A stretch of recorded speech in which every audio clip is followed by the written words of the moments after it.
Albatta, ko'rganingizdek yig'in bugun birinchi kunimiz. Kecha yig'ildik, nima bilasizlar, bugun kimdir qo'shildi, ertaga qo'shilishadi. Albatta, o'ziga yarasha qiyinchiliklar bor.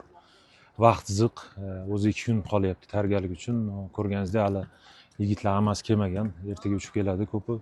Ko'pi deganda 5-6 kishi ertaga. Kimdir kechasi keladi, kimdir ertalabga yaqin keladi. Inshaalloh ertaga уже kechga уже полный составda trening qilamiz. Tayyorgarlikni ko'ramiz. Albatta hamma har xil состояниеda, kimdir kecha o'ynagan, kimdir 2 kun oldin o'ynagan. Bu narsa ham bor. No, eng asosiy albatta hamma sog' salomat. Albatta Husniddin Domasi Aliqulovni albatta bu ham katta yo'qotish deb bilaman.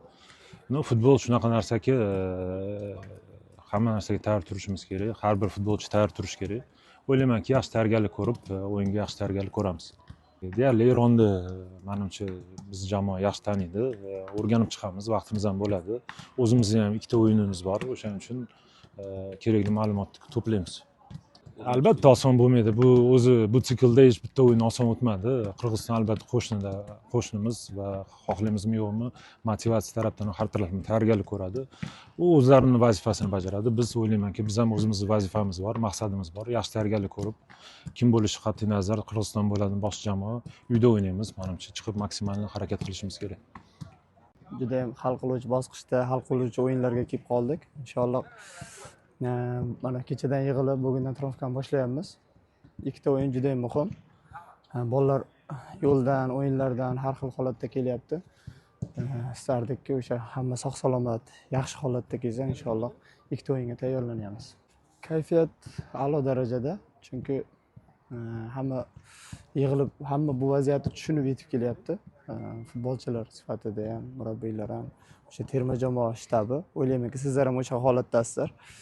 O'shaning uchun tayyorgarlik, kayfiyat juda ham a'lo darajada. O'sha kayfiyatni yanada a'lo darajada qilish uchun harakat qilamiz. Bu galam oson kechmaydi, chunki hal qiluvchi bosqich, hamma ochko olishga harakat qilyapti. Hamma o'sha bundan keyin ham yana imkoniyatlar bor-ku. Ko'p davlat ishtirok etishi uchun jahon chempionatida o'sha hamma davlatda imkoniyat bor. Undan tashqari ham har bir davlat o'zining muxlislari uchun, o'zining davlati uchun o'ynaydi. O'shaning uchun oson o'yin bo'ladi deb o'ylamayman. Qirg'iziston bilan futbolchilar bilan ham bugun yig'ilib o'shani trenerlar ham tushuntirishga harakat qildi. O'sha har bir o'yin juda ham muhim. Har bir ochko o'sha g'alaba bizlarni o'sha jahon chempionatiga yaqinlashtiradi. Inshaalloh o'ylaymanki, mana shu holatda mana shu birinchi o'yinda chiroyli g'alaba bilan, Xudo xolasa, inshaalloh g'alaba qilib Eronga safar qilamiz. Aytardimki, biz o'zimizning qo'limizda bo'lgan imkoniyatni inshaalloh ushlab qolsak, Xudo xolasa mana shu 2 ta o'yinni g'alaba bilan inshaalloh yakunlasak, Xudo xolasa yaxshi bo'ladi. O'zimizning imkoniyatimizni, o'zimizning holatimizdan foydalansak yaxshi bo'ladi. Ta'sir o'tkazmaydi deb o'ylayman. Xudo xolasa, Temur aka terma jamoaga yangi odam emas. O'sha terma jamoada juda ko'p faoliyat yuritgan, oldin ham terma jamoada ham ishlagan, o'zlaringiz yaxshi bilasiz. Undan tashqari ham o'sha Temur akani qilayotgan hozirgi holati o'sha murabbiylarni saqlab qolgan. Faqat katanist o'zi yo'q bo'lishi mumkin, lekin hamma muhit, hamma futbolchilar o'shalar.